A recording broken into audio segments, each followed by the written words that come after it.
To be honest, I'm going to get plenty of criticism over my lifetime, and it's something that I don't completely ignore. Catherine, Princess of Wales, looked perfect on the outside. Beautiful smile, elegant dresses, flawless royal duties. But inside, she was disappearing piece by piece. One quiet morning, she made a decision that no one saw coming, a choice so bold it left senior royals frozen in shock. The king could not believe it. The family did not know what to say. What could make a princess risk everything she had built? Would her choice destroy the royal family or save it? Join us as we reveal the stunning moment Catherine chose herself over the crown. Behind palace walls, Kate Middleton, the Princess of Wales, woke up before dawn on a Tuesday morning in March. She slipped out of bed quietly, her bare feet touching the cold floor. The palace was silent at this hour, the kind of silence that felt heavy and thick. It was her favorite time of day because it belonged only to her. No photographers, no schedules, no expectations. She made her way downstairs to the kitchen, something that always surprised new staff members. Princesses were not supposed to make their own tea, but Catherine had never been comfortable with people doing everything for her. She filled the kettle and waited for it to boil, wrapping her silk robe tighter around herself. The letter was still on the counter where she had left it the night before. She had read it at least 20 times now. The paper was starting to look worn at the edges from her fingers touching it over and over. It was from a woman named Sarah, a mother of 3 from Manchester. Sarah had written about her own struggles with anxiety and feeling invisible, about losing herself while trying to be everything for everyone else. Catherine picked up the letter again. One sentence was underlined in her mind, even though she had not actually marked it with a pen. "Sometimes I look in the mirror and don't recognize the woman staring back at me." Those words had hit her like a physical blow. The kettle whistled, breaking her thoughts. She poured the hot water over a tea bag and watched the water turn golden brown. Steam rose up, warming her face. William appeared in the doorway, his hair messy from sleep, wearing the old university sweatshirt he refused to throw away no matter how many holes it had. He looked at her with questioning eyes, noticing she was awake unusually early. Catherine gave a small shrug, gesturing to her teacup as explanation. Sleep had been difficult lately, though she did not need to say that out loud. He walked over and kissed the top of her head, then reached for a mug from the cabinet. They moved around each other easily, a dance they had perfected over years of marriage. He did not ask why she could not sleep. Maybe he already knew. Maybe he was afraid to know. They sat at the small kitchen table together, the one they used when it was just family, not the grand dining table in the formal room. William scrolled through his phone, reading the morning news. The headlines mentioned their upcoming charity visit, the ambassador's lunch, and the evening reception. Catherine stared at her tea, watching the surface ripple every time she breathed. William's eyes stayed on his phone for a moment longer, then finally lifted to her face. His blue eyes searched her features, and she saw concern flicker across them. She gave him a small smile, the kind she had learned to produce on command, the kind that said everything was fine, even when it was not. He leaned forward slightly, his mouth opening as if to speak, but Catherine stood up quickly, her chair scraping against the floor. She gestured toward the clock on the wall, reminding him they both needed to prepare for their busy day ahead. As she left the kitchen, she felt his eyes on her back. She knew he wanted to say something more, to ask the questions that hung in the air between them, but he did not, and she was grateful for that, at least for now.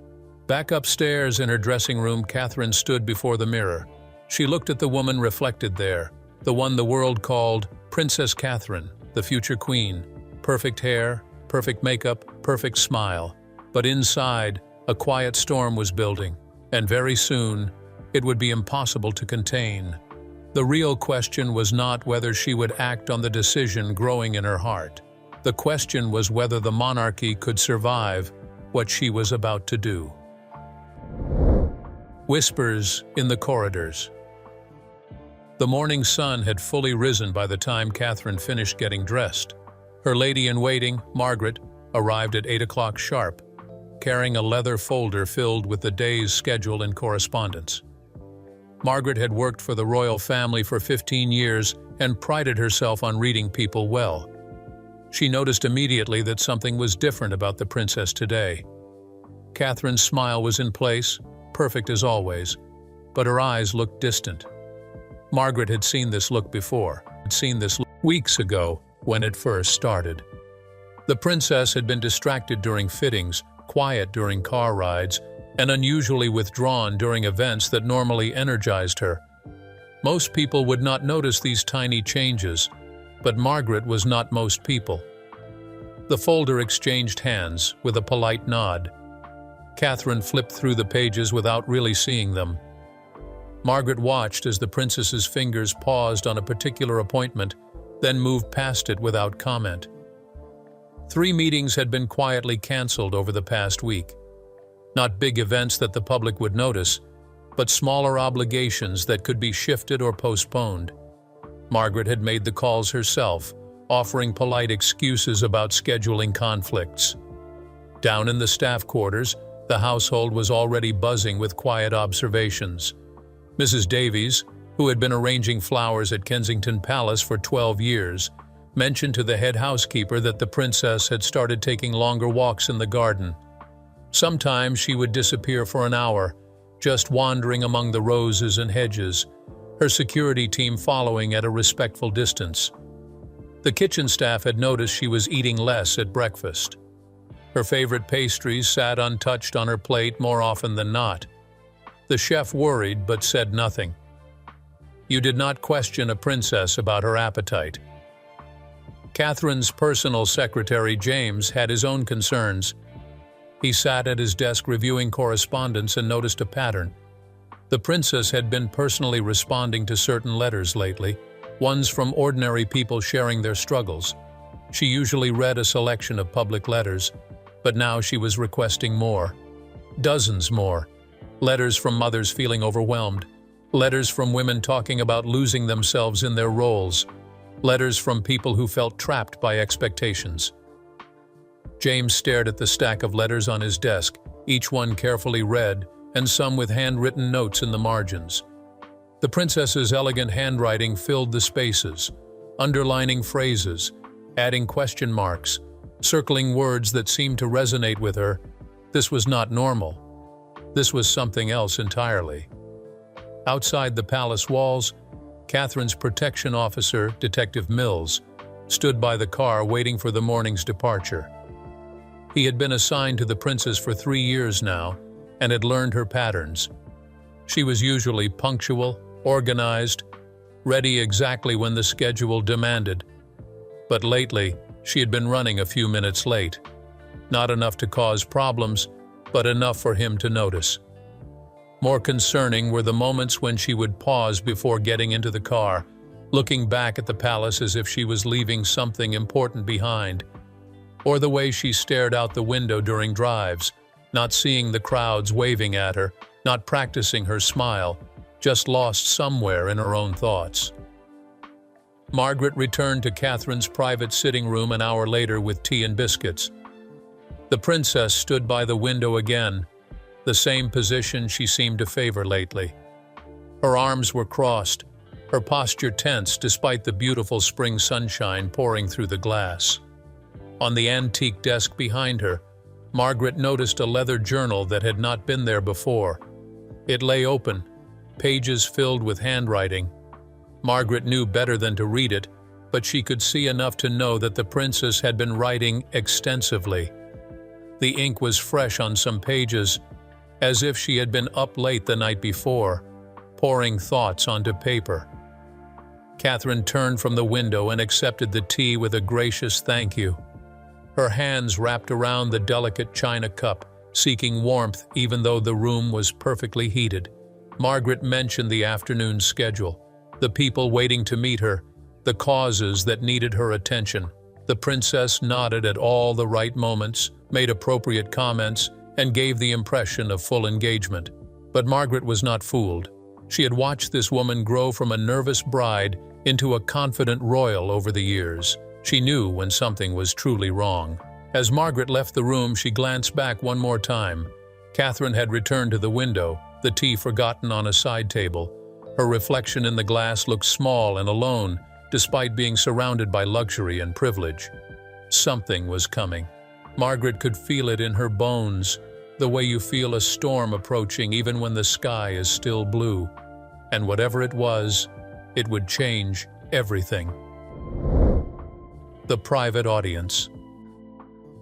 Catherine stood outside the king's private study at Buckingham Palace, her heart beating so hard she could feel it in her throat. She had requested this meeting 3 days ago, marking it as urgent and private in a way that had raised eyebrows among the king's staff. Private audiences with Charles were not unusual, but something about the tone of her request had felt different. Her hand hovered near the ornate door handle. Behind that door sat her father-in-law, the King of England, a man who had waited his entire life to wear the crown, a man who valued tradition and duty above almost everything else, a man who had made his own sacrifices for the monarchy and expected others to do the same. She had rehearsed what she would say at least 100 times, in the shower, during her walks in the garden, late at night when William was asleep beside her. The words felt solid in her mind, clear and necessary. But now, standing here, they felt fragile, like they might shatter the moment she spoke them out loud. A footman appeared and opened the door for her. There was no more delay.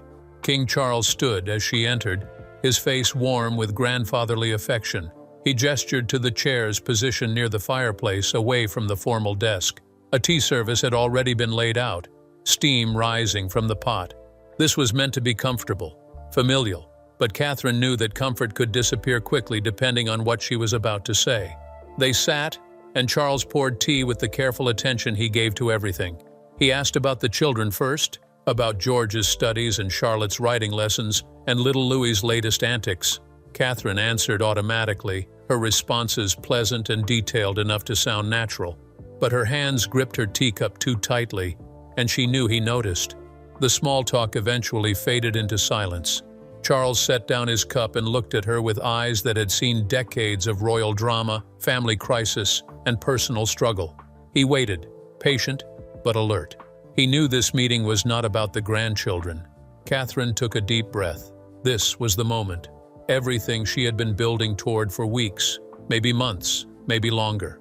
She set down her own teacup carefully, buying herself one more second. Then she began to speak. Her voice was steady at first, explaining carefully chosen thoughts about duty and service and the importance of the monarchy in modern Britain. She talked about her deep respect for the institution and her gratitude for the privilege of serving. Charles nodded along, his expression pleasant but slightly confused about where this was heading. Then Catherine's words shifted. She talked about balance and sustainability and the human cost of public life. She mentioned the relentless schedule, the constant scrutiny, the impossible standards. Her voice remained calm and measured, but something in her tone changed. This was no longer a polite conversation. This was a confession. She explained her decision clearly and firmly. She needed to step back from certain royal duties. Not permanently, not a dramatic exit, but a reduction, a breathing space, a chance to recalibrate what service meant for her mental and physical well-being. She would still support the crown, still appear at major events, still fulfill her core responsibilities, but she needed boundaries that had never existed before. The words came out exactly as she had practiced them, dignified and reasonable. She was not asking permission, she realized as she spoke. She was informing him of a decision already made. Charles's face had changed during her explanation. The warmth had drained away, replaced by something harder. His mouth opened slightly, then closed again. He stared at her as if she had suddenly started speaking a foreign language he did not understand. The silence that followed her words was deafening. The fire crackled in the hearth. A clock ticked somewhere in the room. Outside, London continued on, unaware that inside these walls, something fundamental had just shifted. Catherine met his gaze steadily, her hands folded in her lap. She had expected shock. She had prepared for it, but seeing it on his face, seeing the way his entire body had gone rigid with disbelief, made her stomach twist. King Charles finally found his voice, but what came out was barely above a whisper, tight with emotion she could not quite identify. Was it anger, disappointment, or fear? Whatever it was, Catherine knew one thing with absolute certainty. There was no going back now. A princess's truth. Catherine sat perfectly still as the silence stretched between them.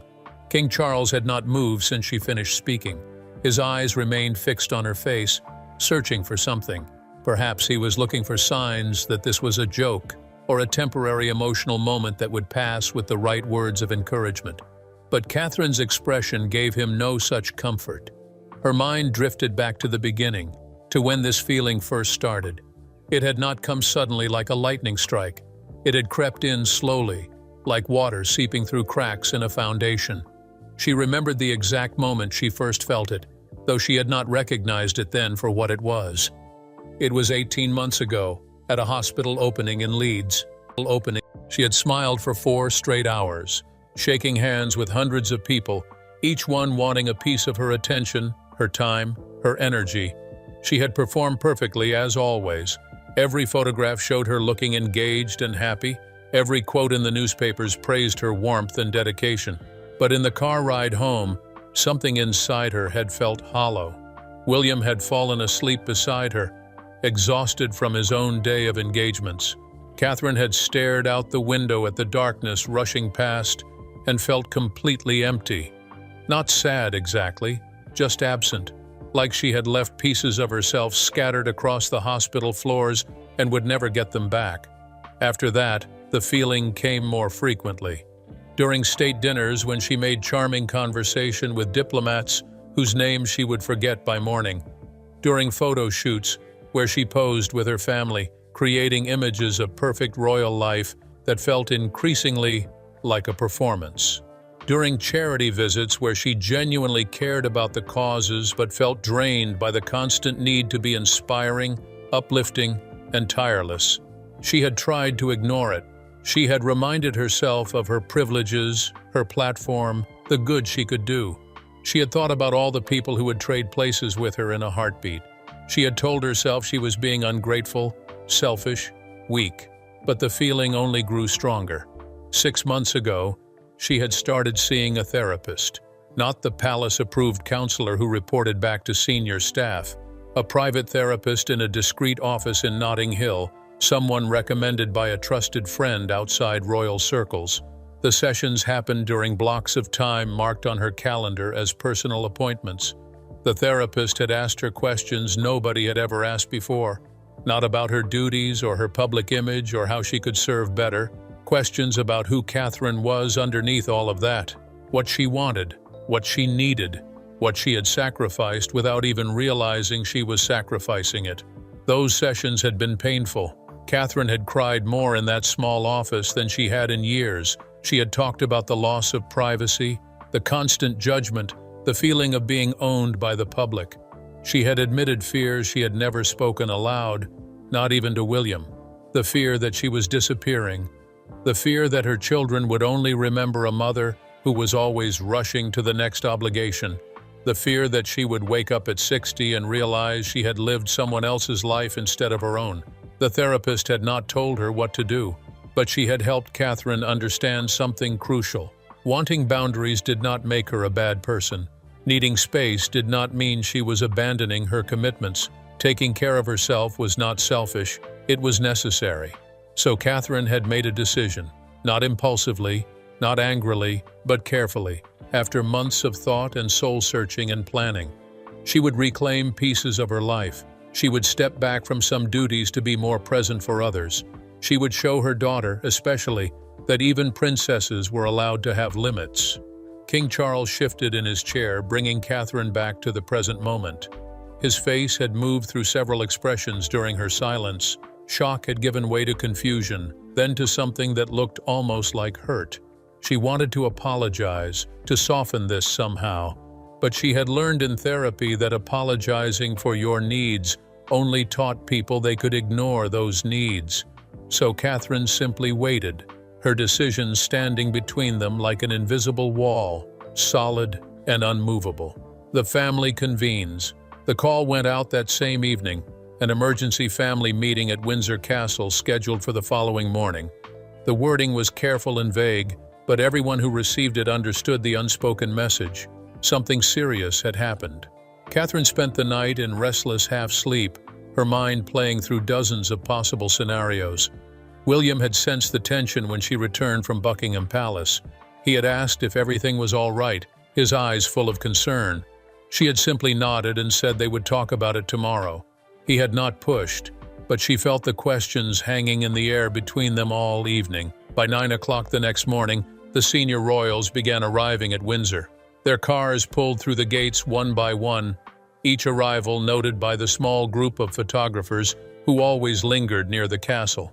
Something was happening, and even though they did not know what, they would document every face, every expression, every clue.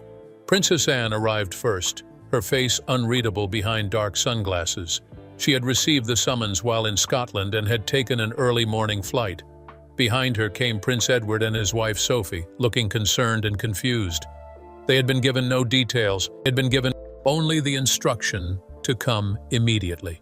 Queen Camilla was already there, having spent the previous evening with Charles. She knew everything.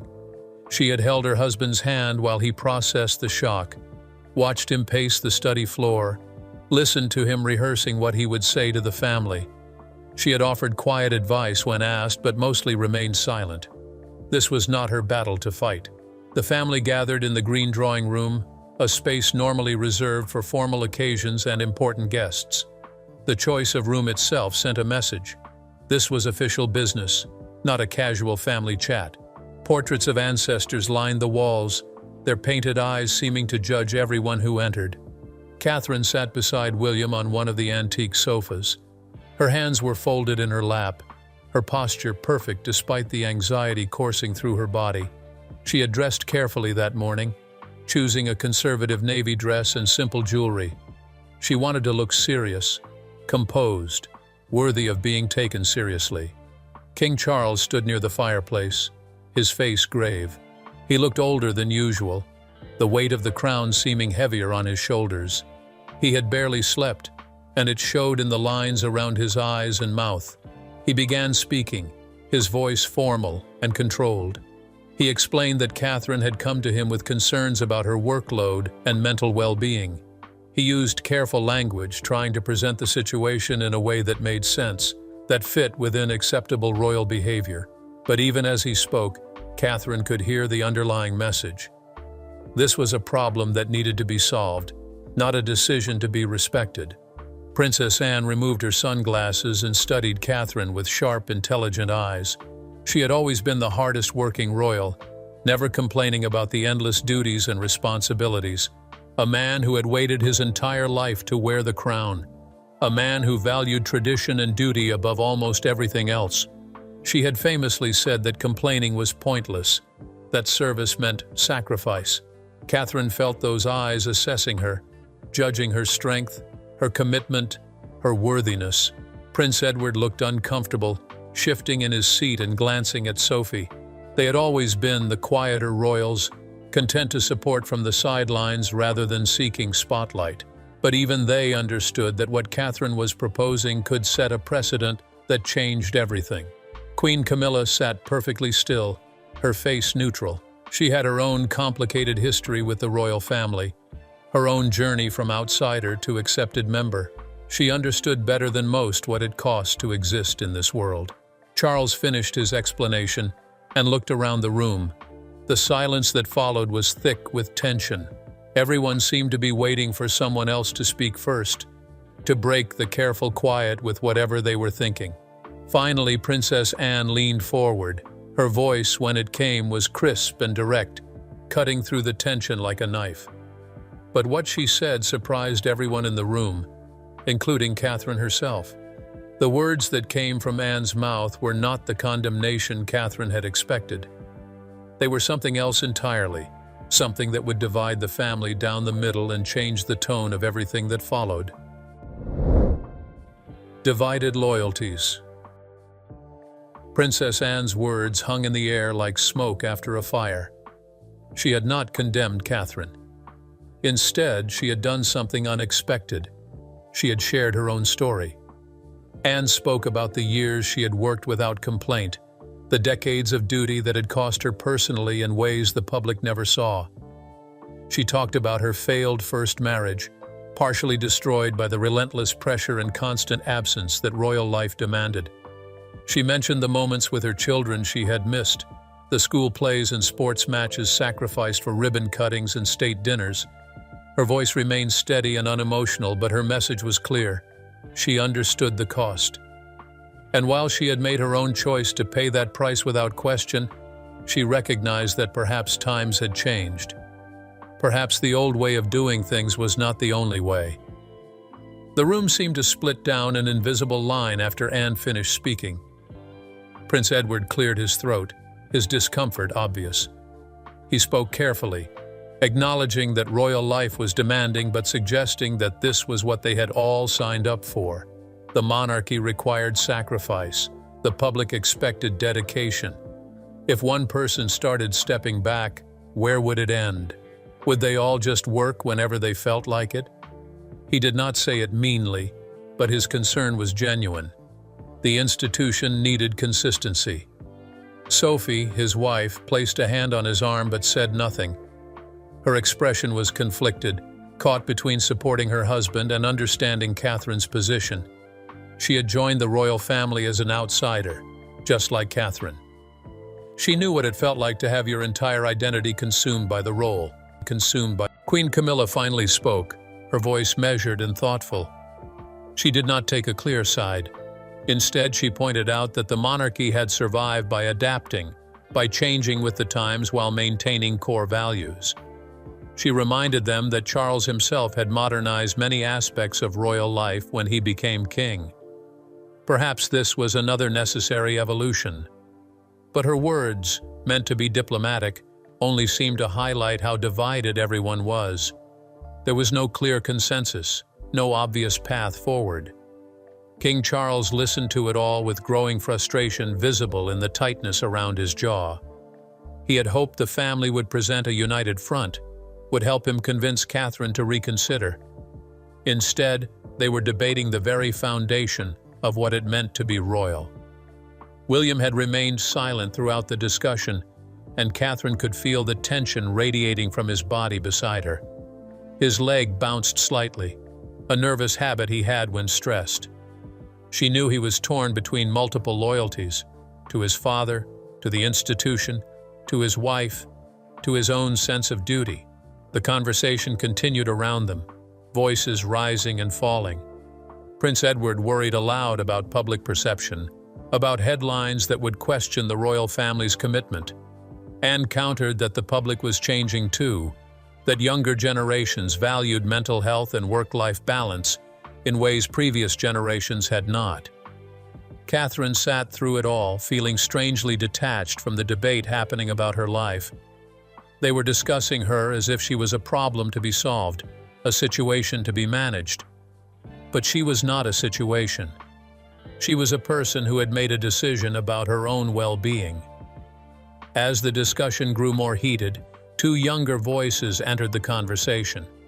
Princess Beatrice and Princess Eugenie had been sitting quietly in the corner, technically not senior enough to warrant inclusion, but invited because Charles wanted broader family input. Beatrice spoke up, her voice tentative but firm. She mentioned her own work outside royal duties, her career and personal life that existed separately from her title. She suggested that perhaps having interests and boundaries outside royal work actually made people better at royal work, not worse. Eugenie nodded in agreement, adding that their generation saw things differently. They understood that you could serve and still maintain your own identity. The two were not mutually exclusive. Their words shifted something in the room. The older generation looked uncomfortable, as if facing evidence that the world had changed while they were not paying attention. King Charles stood abruptly, his patience clearly exhausted. His face was flushed, his hands clenched at his sides. The careful control he had maintained was cracking. What happened next would determine everything. William's choice. King Charles's voice filled the room, louder than anyone had heard it all morning. He was not shouting, but his words carried the weight of authority and frustration combined. He spoke about responsibility and tradition, about the promises they had all made when they accepted their roles, or a temporary emotional moment that would pass with the right words of encouragement. He looked directly at Catherine as he spoke, his eyes conveying disappointment that cut deeper than anger ever could.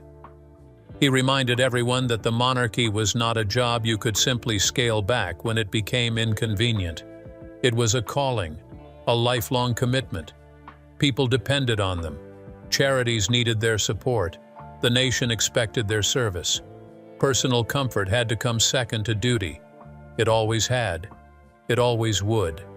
The room fell silent under the force of his words. Even Princess Anne, who had spoken in Catherine's defense, looked down at her hands. The king had spoken, and his position was clear. Catherine felt her throat tighten. She had known this would be difficult, but hearing it laid out so starkly made her question everything for a brief, terrible moment. Was she being selfish? Was she letting everyone down? Was she destroying something important for her own needs? Then she felt William move beside her. He stood up slowly, his tall frame unfolding from the sofa. Every eye in the room turned to him. The future king, the man caught in the middle of this impossible situation.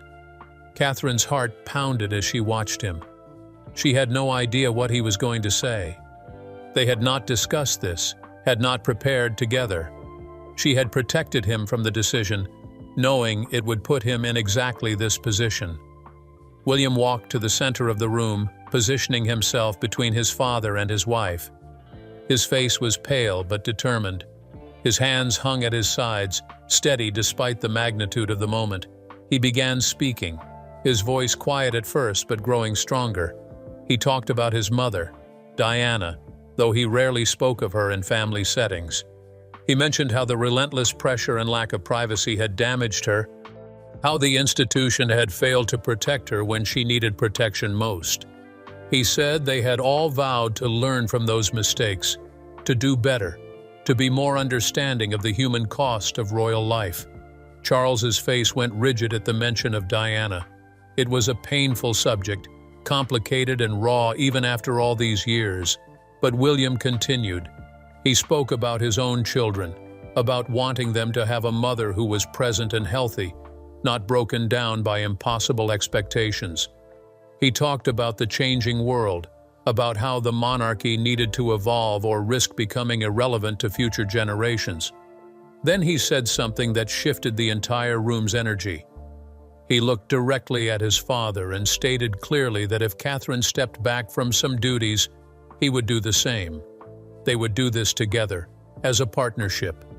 If the institution could not accommodate reasonable boundaries for mental health and family well-being, then perhaps the institution needed to change. The words landed like stones in still water, ripples spreading outward. King Charles stared at his son with an expression Catherine could not fully interpret. Betrayal, perhaps, or fear, or maybe just the painful realization that he was losing control of a situation he desperately needed to control. William returned to the sofa and sat beside Catherine. He did not take her hand, not in front of everyone, but his shoulder pressed against hers in silent solidarity. The message was unmistakable. They were united. Catherine felt tears prick her eyes but refused to let them fall. Not here, not now, but inside, something loosened. The loneliness she had carried for months, the isolation of making this decision alone, suddenly felt lighter. She was not alone anymore. The question now was whether the family would accept this united front, or whether William's support would only deepen the crisis threatening to tear the monarchy apart. A new chapter begins. The meeting at Windsor Castle ended without resolution. King Charles had dismissed everyone with tight lips and barely concealed anger, stating that they would reconvene after everyone had time to think clearly. But Catherine knew what that meant. He hoped time would weaken their resolve, that William would reconsider his position, that everything would return to normal. But normal was exactly what Catherine could no longer accept. 3 days passed in tense silence. The palace staff walked on eggshells, sensing the tension but not understanding its source. Phone calls went back and forth between Windsor, Buckingham Palace, and Kensington Palace. Advisors scrambled to find compromises. Lawyers reviewed precedents and protocols. Finally, on a Thursday afternoon, the palace released a statement. It was brief, carefully worded, and said almost nothing while appearing to say something important. His expression pleasant but slightly confused about where this was heading.